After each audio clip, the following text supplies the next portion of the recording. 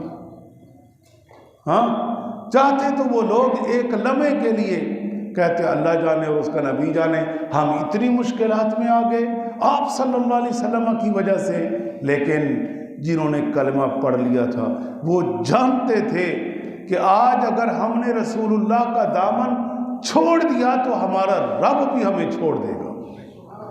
تو جو قومیں آپ صلی اللہ علیہ وسلم کی تعظیم و توقیر سے پیچھے ہٹیں وہ خیب و خاسر ہو گئے، وہ لوگ، ان پر عذاب آئے۔ اور جنہوں نے اپنے پیغمبروں پر جو قربان ہو گئے وہ اسی روئے زمین پر عزت پا گئے، اللہ نے ان کو عزتوں کے تاج عطا فرمائے۔ لیکن آپ سوچ رہے ہوں گے کہ اللہ کے نبی ہیں، اتنی مشکلات ہیں، وجہ کیا ہے؟ بھائی وجہ یہ ہے، سیدھی سی بات ہے، قربانیوں کے بعد ہی کچھ ملتا ہے۔ اللہ رب العالمین بے نیاز ہے، اگر وہ چاہے تو آپ علیہ السلام پر سمندر بہا دے دولت کے، دنیا کے، لیکن نہیں، آپ علیہ السلام نے اللہ سے کچھ مانگا ہی نہیں، کچھ مانگا ہی نہیں ہے۔ اب مشکلات، دکھ، پریشانیاں، لیکن حضرت سعد کہتے ہیں کہ وہ پیسا ہوا وہ راکھ جو ہے وہ میں نے اکیلے نہیں کھائی، میں نے تھوڑی سی چمچ برابر کھائی، پانی پی لیا کہ پیٹ کے اندر کچھ آگ بجھنے کا انتظام ہو گیا، پھر میں نے وہ دوسروں کو دیا۔ اس طرح سے صحابہ کرام جو آپ علیہ السلام کے ساتھ تھے گزارا کرتے۔